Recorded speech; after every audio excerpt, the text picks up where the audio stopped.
ፍቅር እስከ መቃብር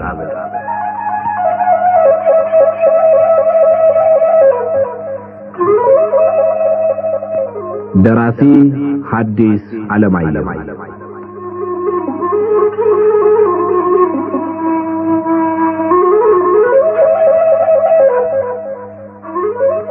ተራኪ ወጋየሁ ንጋቱ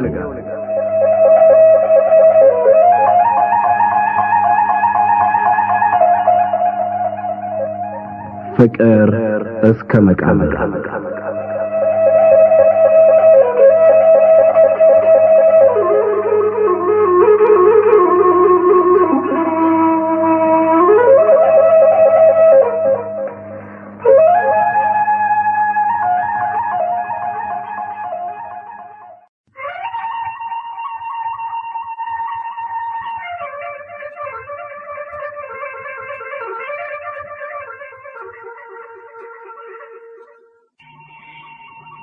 ጥርኝና ሐመር ያን እንደነሱ ያልደላው ከሳርና ከውሃ ሌላ አቅምሶ የማያውቅ የወታደር ፈረስ ጋልቦ ሲመለስ አይተው አቋቋሙንም ግልቢያውንም መናቃቸውን በሳቅ ለመግለጽ እንደፈለጉ ሁሉ እየተቀባበሉ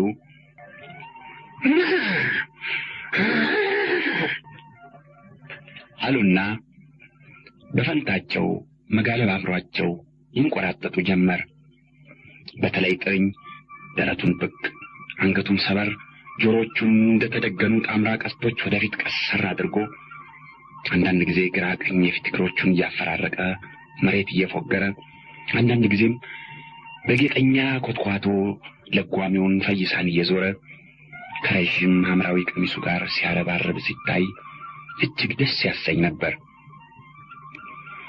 ፊታውራሪ የጥርኝን ሁኔታ ሲመለከቱ ደስ ብሏቸው እሷቸውም እንደተቀመጡ ቀኝና ግራ ይንቆራጠጡ ጀመር።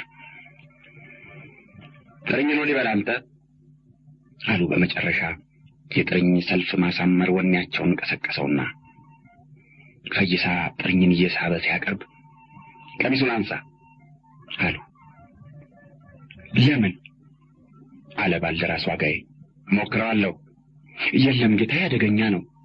ታዲያ ለግጥሚያው የማይሆን መሆኑን አሁን መሞከር አያስፈልግም። ስሞክረው እኮ ነው የሰነበትኩ። እስከ ማስወጣቱም ችግር ነው። ግድ የለም ቀሚሱን አንሳ አሉ ፊታውራሪ ተነስተው። ባይሆን መጀመሪያ እኔ ልሞክረው አለ ባልደራስ ዋጋዬ። ይሻላል፣ እሱ መጀመሪያ ይሞክረው። አዎ እሱ መጀመሪያ ይሞክረው አሉ ዘመዶቻቸው እየተቀባበሉ። ደግ በል ሞክረው አሉ ፊታውራሪ ቅር እያላቸው። ከዚያ ባልደራስ ዋጋዬ ቀሚሱን አስነስቶ በጌታው ግላስ እንዳይቀመጥ አጥፎ ዛብና ቀዳማ አጣምሮ በቀኙ ዳራ በግራው ጨብጦ ገና እርካብ ሲረግጥ ጥርኝ ልጓም ባፉ እንዳልገባ ሁሉ ሽምጥ ግልቢያ ጀመረ። ባልደራስ ዋጋዬ እንዴት እንደወጣ ከመታየቱ በፊት በኮርቻው ላይ ተቀምጦ ታየ። ሽምጥ አይደለም ዋጋዬ፣ ዳንገላሳ ነው። ዳንገላሳ ሲሄደው አሉ ፊታውራሪ ድምጻቸውን ከፍ አድርገው እየጮሁ የዳንገላሳን ግልቢያ ለማሳየት እንደ ሙዚቃ መሪ እጃቸውንም አንገታቸውንም ላይና ታች ያወዛወዙ። ነገር ግን የፊታውራሪ መጮህም ቢሆን የዋጋዬ ትግል ጥርኝን ዳንገላሳ ሊያስኬደው አልቻለም። ዋጋዬ ልጓም በሁለት እጁ ይዞ በሙሉ ኃይሉ ወደታች ሲስብ ጥርኝ በሁለት የኋላ እግሮቹ ቀጥ ብሎ ይቆማል። የቀኝ ወይም የግራ ዛብ ነጥሎ ሲይዝበት ቀኝ ወይም ግራ ይዞራል። እጁ እንደመላላት ሲልለት ሽምጥ ግልቢያ ይጀምራል። በመጨረሻ ዋጋዬ የሚያደርገው ሲያጣ ሁለት ጊዜ መላልሶ በልጓም መታውና ከጥርኝ አፍ ደም በብዛት ይወርድ ጀመረ። ፊታውራሪ ደሙን ሲያዩ ልክ የሳቸው አፍ ተመትቶ እንደቆሰለና ደሙ ከሳቸው አፍ እንደጎረፈ ሁሉ በጣም አሟቸው። ወረድ ከፈረሴ ፈረሴን አምጣው ያላተ አሉ እየጮሁ። መውደቅ ካልሆነ ለመውረዱም ጥርኝ ትንሽ ለዘብ ካላለ የሚቻል አልሆነም። ብቻ ከብዙ ትግል በኋላ ሰውየው ዋጋዬ በመሆኑ እንደምንም ወርዶ ጥርኝን እየሳበ ይዞ ሲቀርብ የዋጋዬ ላብ ልክ ከንፋሎት እንደወጣ በፊቱ ይጎርፍ ነበር። ፊታውራሪ ከቆሙበት ቦታ እየሮጡ ወርደው ዛቡን ከዋጋዬ እጅ በቁጣ ነጥቀው የጥርኝን አንገት ቀስ ብለው መታ መታ ሲያደርጉ ጥርኝ የቆሰለ አፉን በትከሻቸው ላይ አስደግፈው እያሸ ይል ጀመር።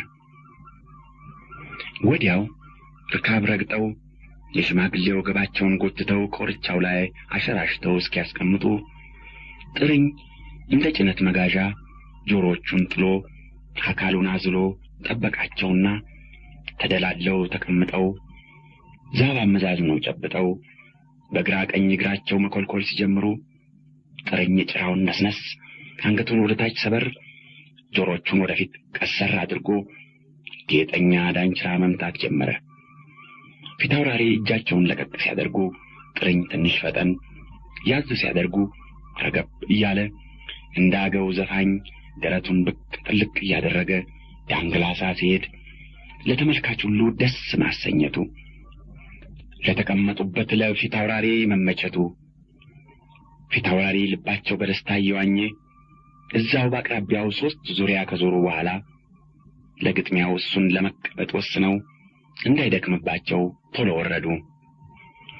ጊዮርጊስ የተለመደ ቡራኬውን ነፍጓቸው ቀበሮ ከቀኝ ወደ ግራ ቆርጧቸው ሆድ ብሷቸው አለኝ የሚሉት ተስፋቸውን የሚያሳርፉበት አጥተው የነበሩት ፊታውራሪ የጥርኝን ፍቅር ሲያዩ ጥርኝ የእሳቸውን ፈቃድ ብቻ ለመፈጸም ለእሳቸው የቆመ መሆኑን ሲረዱ እንደገና የደስታና የተስፋ ስሜት ልባቸውን አሞቀው። እንደ ጊዮርጊስ ወዳጁን የማይከዳው ታማኙ ጥርኝ እንደገና ለልባቸው ተስፋ ሰጠው። ፊታውራሪ ወርደው የቆሰለ አፉን እያዩ አንገቱንም ግንባሩንም እየደባበሱ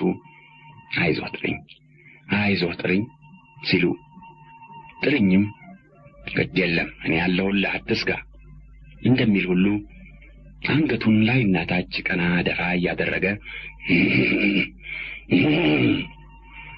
ሲል ቆሞም ተቀምጦም ይመለከት የነበረ ሁሉ ተገረመ። ያ ምን ህዝብ ነው ባካችሁ ወይስ የሽማግሌ አይኔ ነው አሉ ልጅ ዘለቀ አቋርጠው ወደ ሰሜን ምዕራብ እያመለከቱ። ከፊታውራሪ መሸሻ ሰፈር ሰሜን ምዕራብ፣ ከፊታውራሪ አሰጌ ሰፈር ሰሜን፣ ከቢቸና ወገን ካለው ጋራ ስር ቁጥር ስፍር የሌለው ህዝብ ድንገት ታየ። ከርቀቱ የተነሳ የጉንዳን ሰራዊት እንጂ ህዝብ አይመስልም ነበር። ምንም እንኳ በዚያ ርቀት ያ ህዝብ የሚጓዝ ወይም የሰፈረ መሆኑን ለይቶ ለማወቅ ባይቻል ፊታውራሪና ሰራዊታቸው ሲመጡ እዛ ስላልነበረ አዲስ መጪ እንጂ ሰፍሮ ያልቆየ መሆኑ የማይጠረጠር ነበር። ትንሽ ቆይቶ ያ የማይንቀሳቀስ የመሰለ ህዝብ ቀረብ ማለትና አንዳንድ ያልታየም ነገር መታየት ጀመረ። ምን ታምር ነው? በህዝቡ ላይ ከፍና ዝቅ ብሎ የሚታያችሁ ነገር አለ? አሉ ባላምበራስ ምትኩ የወታደር ሰላምታ እንደሚሰጡ አንድ እጃቸውን ቅንድባቸው ላይ አድርገው እየተመለከቱ። አሞራ በህዝቡ ራስ ላይ ከፍና ዝቅ ብሎ የሚያንጃብብ ብዙ አሞራ ያለ ይመስላል አለ አንድ ወታደር። ያ አገር ምድር አልብሶ ቀስ እያለ የሚጓዝና በአሞራ የታጀበ ህዝብ እየቀረበ ሲመጣ በላዩ ከፍና ዝቅ ብሎ ያንጃብባል የተባለው ብዙ አሞራ ልዩ ልዩ ቀለም ያለው መሆኑ ተለይቶ ይታይ ጀመር። አሞራ አይደለም፣ ጃንጥላና ድባ ነው። በዚህ በኩል የሚወርድ ታቦት ነው አለ አንድ ወታደር። ታቦት አለ ገርሞት ዝም ብሎ የነበረው ሰው ሁሉ እየተቀባበለ። ከዚያ ከፊታውራሪ መሸሻ ጋር ከነበረው ህዝብ አንዳንዱ በህልም ውስጥ ያለ መስሎት እንደነበረ፣ አንዳንዱ ደርሶ የማያውቅ ታምር የሚደርስ መስሎት ይጠብቅ እንደነበረ፣ ታቦት መሆኑ ከተረጋገጠ በኋላ የምን ታቦት ወደ ምን ወንዝ እንደሚወርድ እስ በሱ እየተቸ ይንጫጫ ጀመር። እውነትም ታቦት የሚወርድበት ወንዝ በአቅራቢያው ስላልነበረና አንዳንድ ትናንሽ ምንጮችም ቢኖሩ ያን ያክል ሕዝብ የሚያጅበው ታቦት እዚያ ግድም መውረዱን አይቶም ሰምቶም የሚያውቅ ሰው ስላልነበረ ምስጢሩ ጨርሶ አልተፈታም። የታቦቱ ጉዞ የሚወስደውን ጊዜ ከወሰደ በኋላ ታቦቱና አጃቢው በጣም ቀረበ። ድባዎችና ጃንጥላዎች በየቀለማቸው ልብሰ ተክህኖ የለበሱት ካልለበሱት ተለይተው ለሽማግሌዎች ዓይን ሳይቀር መታየት፣ የከበሮ ድምፅ መሰማት ጀመረ። ታቦቱ በፊት አውራሪ አሰጌ ሰፈር አቅጣጫ ሲደርስ ሰፈሩን ወደ ቀኝ ትቶ ቀጥታ ወደ ደቡብ የሚሄድ ከመሰለ በኋላ እንደገና መለስ ብሎ ወደ ፊት አውራሪ መሸሻ ሰፈር አመራ። ወዲህ መምጣቱ ነው እንዴ? አሉ ልጅ እጅጉ። ቀኛዝማች አካሉ ትንሽ እንደ መሳቅ ብለው ሳቃቸው እንዳይታይባቸው ኩታቸውን ወደ አፍንጫቸው ገፋ አደረጉ። ፊት አውራሪ መሸሻ እስከዚያ ድረስ ሁሉ ጉዳያቸውን እንጂ ስለ ታቦቱ ሰው የሚተቸውን በሙሉ አይከታተሉም ነበር። ታቦቱን ያጀበው ሕዝብ እግዚኦ መሐረነ ክርስቶስ በእንተ ማርያም መሐረነ ክርስቶስ ሳሊ ለነ ማርያም ምሕረተ ወልድኪ ሐውፀነ እያለ በዜማ ምሕረት እየለመነ ይጓዝ ነበረ። ሁለት ታቦት አለ ከወታደሮቹ አንዱ እንደገና። አንዱ የዲማ ጊዮርጊስ ነው አሉ ባላምባራስ ምትኩ ደንግጠው። የዲማ ጊዮርጊስ ስም ሲጠራ ፊት አውራሪም በጣም ደነገጡ። ያን ጊዜ ብቻ ሐሳባቸው በፊታቸው የተዘበበውን ጦርነት ማሰላሰል ለቀቅ አድርጎ ወደ ዲማ ጊዮርጊስ መለስ አለና እንደ መሸበር ብለው አምጣ ጠመንጃዬን አሉ ፊት አውራሪ። ጠመንጃቸውን ተቀብለው በትከሻቸው ሲይዙ መኳንንቱ ሁሉ ጠመንጃውን ከየጋሻ ጃግሬው እየተቀበለ ይዞ እንደ አውሬ አጥማጅ ቀስ ብለው ወደ ፊት አውራሪ ሰፈር የሚያዘግሙትን ሁለት ታቦቶች ይጠብቅ ጀመረ። የዲማ ጊዮርጊስ ገዳም በመሆኑ ድንግላዊ መነኩሴ ተሸክመውት፣ የቢቸና ጊዮርጊስ ደብር በመሆኑ ቄስ ተሸክመውት፣ የዲማ መምህር በዲማ ጊዮርጊስ ግራ፣ የቢቸና አለቃ በቢቸና ጊዮርጊስ ግራ ሆነው የሁለቱን ታቦቶች ልብሰ ተክህኖ የለበሱ ካህናት በየቦታቸው ፊት ተሰልፈው የዲማ ገዳምና የቢቸና ደብር ካህናት ብቻ ሳይሆኑ በአካባቢው ያሉ የገጠሮች ካህናትና ለበዓሉ የተሰበሰበው ቤተክርስቲያን ሳሚ ሁሉ በኋላ ተከትሎ ፈረስ ሜዳ ጠቦት ሁሉም አንድ ላይ እግዚኦ እያለ መጥቶ የፊት አውራሪ መሸሻ ፊት ሲደርስ ቆመ። ከዚያ የፊት አውራሪ አሰጌ ሰራዊት በኋላ ተከትሎ መጣ። ወዲያው የዲማ ጊዮርጊስ መምህር አለቃ ጡመ ልሳን ነጠል ብለው ሁለት ሶስት እርምጃ ወደፊት ተራምደው ቆመው ይማረን ወይሳለን ይቀበን ወይተማሐፀነን እግዚአብሔር ለበደለ ምሕረቱን ለታመመ መድኃኒቱን ይስጥልን እግዚአብሔር። ወንድማችን ፊት አውራሪ መሸሻ ዛሬ ጊዮርጊስ ከሩቅም ከቅርብም በደጁ የሚሰበሰቡትን ምዕመናን በሚቀበልበትና የምዕመናኑን ልመና ይዞ ወደ ፈጣሪ ፊት በሚቀርብበት የዓመት በዓሉ እርሶን በደለኛውን እርሶን እንደ አባቶ እንደ አዳም የፈጣሪን ስልጣን ለመካፈል ታጥቀው የተነሱትን ጥፋተኛ ተከትሎ ፈረስ ሜዳ ድረስ መምጣቱ ይገርሞ ይሆናል። አዎ እንደሶ የክርስቲያንነትን ስም እንጂ ግብር ለማያውቁ ሁሉ እንደሶ የቅዱሳንን ባህሪ ለማያውቁ ሁሉ ቢገርማቸው አያስገርምም። እግዚአብሔር በጣም የሚወደው ከፍጥረቱ ሁሉ አልቆ በአርአያው የፈጠረው አዳም የፈጣሪውን ስልጣን በመመኘቱ የሞት ፍርድ ተፈርዶበት ሲኦል ቢወርድ እንደሱ እንደ በደለኛው ሞቶ የአዳምን ነፍስ ፍለጋ ሲኦል ድረስ ወረደ። እንዲሁም ዛሬ እሱ በፈጣሪ ስልጣን ገብተው እሱ በረቂቅ ምስጢሩ ሰማያዊት ነፍስን ከምድራዊት ሥጋ አንድ ላይ አዋህዶ የፈጠረውን ፍጡር ለማጥፋት ታጥቀው ስለተነሱ በምድር ብቻ ሳይሆን በሰማይ ጭምር ሞተው እንዳይቀሩ ከዘላለማዊ ጥፋት ሊያድኖ የሚወደው ቅዱስ ጊዮርጊስ ፍለጋውን ተከትሎ መጥቶ እነሆ ፊቶ ቆመዋል። ምንም በደሎ ኃያል ቢሆን ይቅር ብለው ይቅርታ የለመኑ እንደሆነ መሐሪ ነውና ይምሮታል ብለው ወደ ነበሩበት ተመለሱ። ከዚያም የቢቸናው አለቃ ንዋይ እንዲሁ 2-3 እርምጃ ቀደም ብለው ቆመው ጌታዬ ፊት አውራሪ መሸሻ፣ ምንም እንኳ ወንድሜ መምህር ጡመ ልሳን ከተናገሩት ሌላ የምጀምረው ባይኖርና በእሳቸው ላይ መናገር ባይገባኝ በቢቸና ጊዮርጊስ ስም ጥቂት ቃላት መናገር ስላለብኝ ከመላ ጎደል እሳቸው ያሉትን ደግመዋለሁ። የእሱንም ሆነ የሌላውን ነፍስ ከሥጋ አዋህዶ የሠራ ፈጣሪ ስለሆነ የሠራውን ማፍረሱም የእሱ ሥልጣን ብቻ መሆኑን ምንም ዛሬ አዳምን ያሳተ ሰይጣን ዓይነ ሕሊናዋን ቢሰውረው ከእሱ የተሻለ የሚያውቅ አለመኖሩን እናውቃለን። የእሱን የራስዎን ነፍስ እንኳ የኔ ናት ብለው ከሥጋው ለመለየት ቢሹ በፈጣሪ ፊት ትልቅ በደለኛ ሆነው ይገኛሉ። ነፍስ ከእግዚአብሔር በቀር የማንም አይደለችም። የነፍሶ ባለቤት እግዚአብሔር ብቻ ነው። ስለዚህ ዛሬ ታጥቀው የመጡለት ሥራ በፈጣሪ ፊት ከበደል ሁሉ የበለጠ በደል ነው። ብቻ እግዚአብሔር በቸርነቱ ተሳስተው በጥፋት መንገድ የሚሄዱትን አይተዋቸውም ይከተላቸዋል፣ መመለሻ መንገድም ሰርቶላቸዋል። ይሄ ከጥፋት ወደ ፈጣሪ መመለሻቸው መንገድ በጣም አጭር፣ በጣም ቅርብ ነው። እሱም መጸጸት ነው።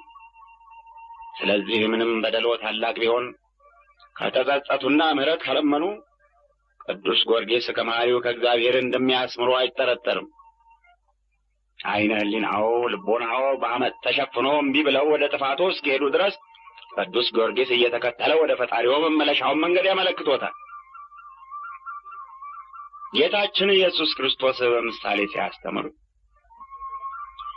ብዙ የበግ መንጋ ያለው ሰው ቢኖርና ከመንጋው መካከል አንድ በግ ቢጠፋው ብዙ መንጋውን ትቶ የጠፋውን አንድ በግ ፍለጋ ይሄድ የለምን እንዳለው ሁሉ ዛሬ ቅዱስ ጊዮርጊስ በብዙ ምዕመናን በብዙ ፈቃዳቸውን ለፈቃዱ ያስገዙ አማኞች በሩን ዘግቶ ቅዳሴውንም አስታጉሎ እሱን ከምዕመናን መካከል ተለይተው የጠፉትን አንዱን ፍለጋ በዱር በገደል ተጉዞ እዚህ ድረስ መጣ። በመንበሩ ተቀምጦ ከሩቅ እየመጡ የሚለምኑት ሊቀ ሰማዕታት ጊዮርጊስ እሱን በደለኛውን ተከትሎ እሱ ጠፍተው እንዳይቀሩ ሊለምኑ ይቅርታ ያሰጦ ዘንድ እሱ አስቀድሞ ይቅር እንዲሉ እነሆ በፊቱ ቆሞ ይለምኖታል ብለው ወደ ነበሩበት ተመለሱ። ፊታውራሪ መሸሻ የዲማና የቢቸና ጊዮርጊስ ታቦቶች በፊታቸው በሙሉ ግርማ ቆመው ሁለቱ ሊቃውንት በደላቸው ከበደል ሁሉ በላይ መሆኑን በየተራ እየተቀባበሉ ሲገልጹላቸው ያን ዕለት ለመፈጸም ታጥቀው የመጡለት በደል በአዳም እስከ ዘራዝርቱ ሞት ካስፈረደበት በደል የሚመዛዘን መሆኑን ከሊቃውንቱ አፍ ሲሰሙ በደላቸው ክርስቶስን ከመልዕልተ ሰማያት መንበረ ጸባዖቱ አስወርዶ በፍጥሮች እጅ መከራ እንዲቀበልና እንዲሞት ካደረገው ከታላቁ በደል የማያንስ መሆኑን ሲሰሙ ያን ዕለት ሊፈጽሙት የፈለጉት አመፅ የክርስቶስ ሞት ብቻ የማይሽረው ሆኖ ሲኦል እንዲወርድ ካደረገው ከአመጾች አመፅ የሚወዳደር መሆኑን ሁለቱ ሊቃውንት በምሁር አንደበት እየተቀባበሉ ሲነግሯቸው ይህን ሁሉ በጊዮርጊስ ፊት ቆመው ሲሰሙ እግዚአብሔር በዕለተ ምጽአት በግርማ መለኮት ወርዶ በኃጥአን ስለሚፈርደው ፍርድ አባ ሞገሴ ሲሰብኳቸው የኖሩት ያን ዕለት ልክ በሳቸው የተፈጸመ መስሏቸው ይንቀጠቀጡ ነበር። አለቃ ንዋይ ንግግራቸውን ጨርሰው ወደ ነበሩበት እንደተመለሱ ፊታውራሪ መሸሻ ጠመንጃቸውን ጥለው መጀመሪያ የዲማውን ጊዮርጊስ በተሸከሙት መነኩሴ እግር ወድቀው ማረኝ ጌታ ለዋቂ ባሪያህን ደንቆሮ ባሪያህን ማር፣ በዱር በገደል ሳንከራተትኩ ማረኝ እያሉ ሲያማጥኑ ቆይና ከዚያ ተነስተው እንደገና የቢቸናውን ጊዮርጊስ በተሸከሙት ቄስ እግር ወድቀው ያኑ ለዲማ ጊዮርጊስ ያቀረቡትን ልመና እየመላለሱ ሲደግሙ ቆይተው ፊታቸውን ደረቅ መሬትና ደረቅ ሳር ቦጫጭሮት ሲነሱ ፊታውራሪ አሰጌ ጠመንጃቸውን በትከሻቸው ተሸክመው እግራቸው ላይ ሲወድቁ አዩ። ተቀበለው፣ ጠመንጃውን ተቀበለው አሉና ፊታውራሪ መሸሻ ዝቅ ብለው ፊታውራሪ አሰጌን ከወደቁበት አንስተው ሳሟቸው። ይማሩኝ አባቴ ጌታዬ፣ በድፍረት ሳይሆን ባለ ዕውቀት በድንቁርና በድዮታለሁና ይማሩኝ፣ ከልቦ ይማሩ አሉ ፊታውራሪ አሰጌ የፊታውራሪ መሸሻን አንገት ግራ ቀኝ እየሳሙ። አውቀህም ይሁን ሳታውቅ የሆነው ሁሉ ይቅር፣ አንተም ማረኝ ልጄ፣ ጌታዬ ማረኝ አሉ ፊታውራሪ መሸሻ። ከዚያ የዲማና የቢቸና ጊዮርጊስ ታቦቶች አንድ ላይ ፊታውራሪ መሸሻና ፊታውራሪ አሰጌ ጠመንጃቸውን ይዘው በታቦቶቹ ፊት አንድ ላይ ቆመው ሁለቱም ታቦቶችና ሁለቱም ፊታውራሪዎች ያጀበው ሕዝብ ፈረስ ሜዳን ሞልቶ መምህር መልሳን ካሳረጉ በኋላ ካህናቱን ሴብሖ በማለት ሕዝቡ በእልልታና በጭብጨባ ደስታውን ገልጾ ፊታውራሪ መሸሻ የዲማ ጊዮርጊስን፣ ፊታውራሪ አሰጌ የቢቸና ጊዮርጊስን አጅበው ወደ የሀገራቸው ተመለሱ።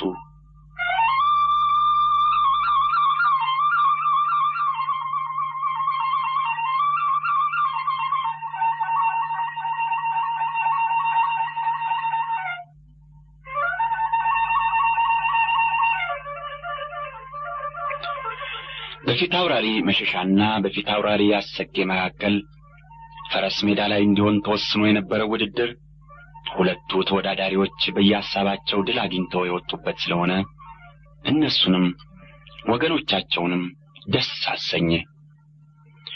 ፊታውራሪ አሰጌ አያደርጉ አድርገው በፍረት መሰላል እስከ መጨረሻው የታችኛ ደረጃ ወርደው እንኳን ቢሆን ከፊታውራሪ መሸሻ ጋር መሰላለፉና ክንድ መዘረጋጋቱ እንዲቀርላቸው አጥብቀው ይፈልጉ ስለነበረ ይህ የፈለጉት በመፈጸሙ ድል እንዳደረጉ ቆጠሩት። ፊታውራሪ መሸሻ በዘመናቸው የጀግኖች ጀግና የሚባል ስም የነበራቸው ስመጥር ጀግና ቢሆኑም ይህ ጀግንነት መታሰቢያውን ብቻ ትቶ ከዘመናቸው ጋር አልፎ እሳቸውም ራሳቸው የሚያልፉበት ቀን የቀረበ፣ የሚገነዙበት ገመድ ተርሶ የሚቀበሩበት መቃብር ተምሶ የሚጠብቃቸው ሬሳ ሽማግሌ ስለሆኑ በፊታውራሪ አሰጌ አስተያየት ከእሳቸው ጋር መወዳደር ከሬሳ ጋር መወዳደር ነው። በፊታውራሪ አሰጌ አስተያየት እንዲህ ያለ ሬሳ መግደል የጀግና ጦርና ጎራዴ የሚያጎለድፍ፣ የጀግና ስምና ታሪክ የሚያሳድፍ ነው። እንዲህ ያለ ሬሳ መግደል አይጎበጥ አያሰኝም፣ በጀብድ ላይ ጀብድ አይጨምርም። በፊታውራሪ አሰጌ አስተያየት ሬሳ ከመግደል የበለጠ ውርደት ሊኖር አይችልም። ሬሳ ከመግደል የማይሻል ነገር የለም። ሬሳ ከመግደል የሬሳ እግር ስሞ የታቦት አማላጅ ይዞ ምሕረት መለመን እንደሚያስከብር አይጠረጠርም። ስለዚህ ፊታውራሪ አሰጌ ይህን ሁሉ አስበው አመዛዝነው የወሰኑት ውሳኔ ስለተፈጸመላቸው ድሉ የእሳቸው መሆኑን አምነው ደስ አላቸው። ፊታውራሪ መሸሻ በበኩላቸው ምንም እንኳ ውድድሩ ጭራሽ ባላሰቡት ጭራሽ ባልጠረጠሩት መንገድ ቢያልቅ ውጤቱ የማይጠረጠር ድል እንደሰጣቸው አምነው ደስታቸው ዳር ድንበር አልነበረውም። የዲማና የቢቸና ጊዮርጊስ ታቦቶች ፈረስ ሜዳ ድረስ ወጥተው የእነማይ ሕዝብ በሙሉ እግዚኦ ብሎ ፊታውራሪ አሰጌ እግራቸው ስር ወድቀው ሳር እየነከሱና አፈር እየላሱ ምሕረት ለምነው በሰው ብቻ ሳይሆን እንደ እግዚአብሔር በታቦት አማላጅነት ጎራዴያቸውን ወደ ሰገባው ጦራቸውን ወደ ፎደራው እንዲመልሱና ይቅር ለእግዚአብሔር እንዲሉ እግዚኦ ተብሎ ይህ ሁሉ ሆኖ ይቅር ያሉ መሆናቸውን ሲያስቡ ድሉ የማይጠረጠር የእሳቸው መሆኑን አምነው ደስታቸው ዳር ድንበር አልነበረውም። ፊታውራሪ መሸሻ ለብቻቸው ቁጭ ብለው የእነማይ ሕዝብ በሙሉ ሁለት ታቦት ተሸክሞ እግዚኦ እያለ ፈረስ ሜዳን ያጥለቀለቀው ጊዮርጊስ በአውደ ዓመቱ ቅዳሴ አስታጉሎ አብያተ ክርስቲያኑን ዘግቶ እሳቸውን ለመማለድ በዱር በገደል ሲንከራተቱ ሁለቱ ሊቃውንት እየተቀባበሉ የተናገሩትን ፊታውራሪ አሰጌ ጠመንጃቸውን ተሸክመው እግራቸው ስር ወድቀው የተንከባለሉትን ይህን ያየና የሰማ ሁሉ በየሸንጎውና በየድግስ ቤቱ ስለ ጀግንነታቸው የሚያወራውን ይህ ሁሉ ጥሩ ነገር፣ ይህ ሁሉ እያንዳንዱ ለአንድ ጀግና የሚበቃ ታላቅ ጀግንነት ከሳቸው አልፎ ተርፎ ለወገናቸው የሚሰጠውን ክብር፣ ይህን ሁሉ ዘመድ ወዳጃቸውን የሚያስደስትና የሚያስከብር፣ ጠላታቸውን የሚያሳፍር ጥሩ ነገር በዓይነ ሕሊናቸው ፊት አሰልፈው ሲመለከቱ ደስታ ከተቀመጡበት በክንፉ ይዟቸው ወደ ሰማይ ሰማያት ያርግ ነበር። ከዚያ ፊታውራሪ መሸሻ ፊታውራሪ አሰጌን ይፋለማለሁ ብለው ሲወስኑ ዘመድ ወዳጅ ሁሉ የለመናቸውን በመጨረሻው ቀን ሚስታቸውና ልጃቸው እንባቸውን እያጎረፉ ሲሰናበቷቸው ትንሽ ያመነቱትን ያስታውሱና ለብቻቸው እንደመሳቅ ብለው ያን ጊዜ ልመናውን እንዳልሰማ ልቅሶውን እንዳላይ ጆሮዬን ደፍኛ ዓይኔን ጨፍኜ ወደፊት ባልሄድ የጥሩዬንና የሰብለን እንባ ጎርፍ ተሻግሬ ባልሄድ ይሄ ክብር ይገኝ ኖሯል። ክብር ለደፋርና ለቆራጥ እንጂ ለፈሪና ላመንጭ ሆነ አታውቅም ይሉ ነበር አባቴ። አይደለም ለወደፊቱ ማንም ከሚለው እኔ ያልሁት የሚሻል ለመሆኑ ይህ የማያዳግም ማስረጃ ይሆናል ይላሉ። ይህም ባይሆን ቅሉ ፈረስ ሜዳ የተገኘው ድል በአጋጣሚ የተገኘ ቢሆንም ኖሮ ዞሮ ዞሮ የተገኘው ክብር በእሳቸው ጥላ ለሚኖር ሁሉ ለዘመድ ለወዳጅ ሁሉ የሚተርፍ ስለሆነ በፊታውራሪ አስተያየት የእሳቸው ወገን ነኝ የሚል ሁሉ እንደ ታላቅ ባለውለታ እንደ ታዳጊ ሊቆጥራቸውና ሊወዳቸው ሊያከብራቸው ፈቃዳቸውን ያለ መስተሐቅር ሊፈጽም የሚገባው መሆኑ አይጠረጠርም። የሚናገሩትን የሚያስተሐቅር የሚያዙትን የማይፈጽም ቢኖር እንዲህ ያለው ሰው በእሳቸው አስተያየት ዋጋ መክፈል እንደማይችል እንደ ውለታ ቢስ ሊቆጠር የሚገባው ነበር። የፊታውራሪ መሸሻ ቤተሰብ ከምሽታቸውና ከልጃቸው ጀምሮ እስከ አገልጋዮች ድረስ የውጭ ዘመድ ወዳጅ ጭምር ከፊታውራሪ አሰጌ ጋር ሲፋለሙ የሕይወታቸው መጨረሻ ነው ብሎ ተስፋ ቆርጦ ሳለ እግዚአብሔር በማይመረመር ምስጢሩ ስላተረፋቸው ሁሉም ደስ ብሎት ሁሉም ከሞት አፋፍ እንደተመለሰ በሽተኛ ወይም ጠፍቶ እንደተገኘ ሕፃን አይቷቸው እንኳን የሚፈልጉትን ተናግረው ደስ የሚያሰኛቸውን ነገር እየገመተና አንዳንድ ጊዜም እምቢ ሲሉ እንደ ሕፃን እያባበለ ይፈጽምላቸው ይሽቀዳደም ነበር። በተለይ ሰብለ ወንጌል አባቷ ሕይወታቸውን ሊያሳልፎ የነበረ በእሷ ምክንያት መሆኑን እያሰበች ከዚያ ጊዜ ጀምሮ እንኳን ከሚናገሩት ለማወቅ ችሎታ ቢኖራት ከሚያስቡትና ከሚመኙትም አንድ ነጥብ ሳታጎል ለመፈጸም ታጥቃ ተነሳች። ሌላው ቀርቶ ዘወትር ከጉዱ ካሳ ጋር መገኘቷን እንደማይወዱና በዛብህ እንዲያስተምራት ከፈለጉባቸው ምክንያቶች አንዱ ከጉዱ ካሳ ጋር የምትገናኝበትን ጊዜ ለመቀነስ መሆኑን በመረዳት ፍቅሯ ባይቀነስም የተቻላትን ያክል ከሱ ትሸሽ ጀመር። ትምህርቷንም ወዲያው ጀመረች። እንዲያው በጠቅላላው እስከ ብዙ ጊዜ ድረስ ፊታውራሪ የቤተሰቡ አምላክ የዘመድ ሁሉ ቅምጥል ሆነው ቆዩ ማለት ይቻላል። አንዳንድ ጊዜ ከሰጡት ትእዛዝ አሽከሮች ተሳስተው አንድ ትንሽ ነገር የጎደለ እንደሆነ ፊታውራሪ የቤታቸው የተሰበሰበው ሁሉ ውለታ ቢስ በመሆኑ መደዳውን መውቀስና እሳቸው ለወገናቸው ክብር ያደረጉትን መስዋዕትነት እየደጋገሙ መቁጠር ይጀምራሉ።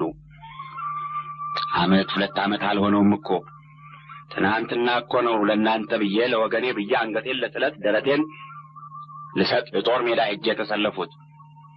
ሕይወቱን ለወገኑ የሚያሳልፍ ከክርስቶስ በቀር ማን ነው? ሁሉም እዚህ ተሰብስቦ ሲያለቅስ እኔ መሸሻ ነኝ እንደ ክርስቶስ ሕይወቴን ለወገኔ መስዋዕት አድርጌ ያቀረብኩ። ታዲያ ያደረግኩት ሁሉ የሚመለስልኝ ዋጋ ይሄ ነው? ግድ የለም እዚያ ላይ ያገኘዋለሁ ሲሉ ፊታውራሪ ዋጋቸውን የሚያገኙበትን ወደ ላይ በእጃቸው እያመለከቱ ምሽታቸውም ዘመዶቻቸውም ራሳቸውን መውቀስና ፊታውራሪን ማባበል ይጀምራሉ። ፊታውራሪም ትንሽ ተለማምነው ይቅር ይላሉ። ውሃ በቀጠነ ሲበሳጩና ቤተሰቡ ሲጨነቅ ያይና አባ ማሞ እያለ ይስቅባቸዋል። ወይም የሚናገሩትም ሆነ የሚያደርጉት ከመንገድ የወጣ ሲሆን ይቃወማቸዋል። ብቻ ደግነቱ ፊታውራሪ ባህሪውን ስለሚያውቁ እሱ ቢቃወማቸውም አንዳንድ ጊዜ ቢሰድባቸውም እንኳ ይስቃሉ እንጂ አይቀየሙም። አንድ ቀን ዘመድ ተሰብስቦ ጠጅ እየተጠጣ እንደ መሰንበቻው የዳር ጊዮርጊስ ፈረስ ሜዳ የሆነው ታምር ሲወራ ወይፈንና ባላገር ከባድ ዛዝላ ካልጫኑት ልክ አይገባ አሉ ፊታውራሪ። እንዴት አሉ ባላምበራስ ምትኩ። ከጎንቻ ጉልቴ የመጡትን ባላገሮች አታይ? አንድ የበግ ግልገል እንኳን ሳይዙ ባዶ እጃቸውን እንኳን ደስ ያለ ሊሉኝ መጡ። ምክንያቱ ሸክማቸውን ስላቀለልሁላቸው ነው። እኔ ገዢ እነሱ ተገዢ መሆናቸውን እንዲያውቁ ባደርጋቸው፣ ሸክማቸውን ትንሽ ከበድ ባደርግባቸው እንዲህ ባልተጫወቱብኝ ነበር። እግዚአብሔር ስላወጣህልና የመጣህን አሉኝ። እነሱን አመዳም ፊት ማየት ለእኔ ክብር እንደሚሰጠኝ ሁሉ የለም፣ እኔ መሸሻ መግዛት ማወቄን አሳያቸዋለሁ አሉ ፊታውራሪ በጣም ተቆጥተው። እኔ ቀድሞ ስለተቆጣኋቸው ጥፋታቸው ተሰምቷቸው አገሩ አዋጥቶ አንድ ሰንጋ ገዝቶ እንዲልክ ከመካከላቸው አንድ ሰው ሰደዋል። ባላገር ማጥፋቱ ጌታ ምሕረት መስጠቱ የተለመደ ነውና ይማሯቸው አሉ ቄስ ሞገሴ። እንዲህ መጥተው የኔን የሞኙን እንጀራ በልተው ይሄዳሉ እንጂ ለምን ገንዘባቸውን ያወጣሉ አሉ ፊታውራሪ ባሽሙር። አይደለም፣ እኒህ ባላገሮች በእርሶ ጉልት ስለሰፈሩ ገመታ ይከፍሉልዎታል። ከዚህም በላይ ስራቸውን ፈተው የአንድ ቀን መንገድ ተጉዘው እሱን እንኳን ደስ ያለው ለማለት እዚህ ድረስ መጡ። አሁን ይህ ሁሉ አልበቃ ብሎ ነው እርሶን ደስ ስላለው ሰንጋ የሚከፍሉ? እግዚአብሔር ይህን ግፍ ሲያይ መዓት አያወርድም አለ ጉዱ ካሳ። አንተን የጠየቀ የለም ዝም በል አሉ ፊታውራሪ። ድሮስ ማን ጠይቆኝ ተናግሬ ያውቃለሁ? እንዲሁ ጣልቃ ገብቼ እናገራለሁ እንጂ እናንተ እስክትጠይቁኝ ከቆየውማ ታፍኜ መሞቴ ነው አለ ጉዱ ካሳ እየሳቀ። ወየው ምን አፍኖ ይገላል አሉ ፊታውራሪ። እሳቸውም በበኩላቸው ትንሽ እንደመሳቅ ብለው ከአንድ ወገን እናንተ እንደ እብድ እንደ ጉድ ቆጥራችሁኝ የማትጠይቁኝ ስትሆኑ፣ ከሌላ ወገን እኔ ሳልጠየቅ አልናገር ብዬ ዝም ስል ተዘግቼ ኖርኩ ማለት አይደለም። እሺ ደህና ነው። አሁን አንተም ተናግረሃል፣ እኛም ሰምተናል። እንግዲህ ዝም በል አሉ ፊታውራሪ። ለጠየቅኮ መልስ ይስጡኝና ዝም እላለሁ። ለምኑ? እርሶን ደስ ስላለው ባላገሮች ሰንጋ የሚከፍሉበትን ምክንያት። ዝም በል አንተ። ይልቅ ሌላ የሚጥም ጨዋታ እንጫወትበት። ጎንቻ ስለ ፈረስ ሜዳ ውድድር የሚዘፈነውንና የሚገጠመውን ግጥም ሰምታችኋል አሉ ባላምበራስ ምትኩ አቋርጠው። የለም አልሰማንም። ምን ተባለ እባክህ አሉ ፊታውራሪ ከመከዳቸው ቀና ብለው ተቀምጠው። ፊታውራሪ ከማናቸውም ጨዋታ የፈረስ ሜዳ ጨዋታ ይጥማቸው ነበር። የጎንቻ ባላገሮች ያሉትን ሁሉ በቃሌ ማስታወስ አልችልም፣ ብቻ ዘፈኑ ግጥሙ እንዲህ አይደለም አሉ። በመጀመሪያ የፊታውራሪ አሰጌን ስም እየጠሩ የሚያዋርድ ግጥም የገጠሙት 2 ወይም 3 ሰዎች ሲታሰሩ ጊዜ፣ ከዚያ በኋላ ህዝቡ ስም ሳይጠራ በምሳሌ ግጥም ይገጥም ጀመር አሉ ባላምበራስ። በሞት ያፈርሶ ምን ይባላል አሉ እባክህ አሉ ፊታውራሪ በጎንቻ ስለሳቸው ጀግንነት የሚባለውን ለመስማት ናፍቀው። እኔ ስንቱን አስታውሰዋለሁ ጌታዬ። ከባላገሮቹ አንዱ ቢጠራ ሊነግረን ይችላል። የጎንቻን ባላገሮች ጥራ አንተ አሉ ፊታውራሪ በጎንቻ የሚባለውን እስኪሰሙ በጣም ቸኩለው።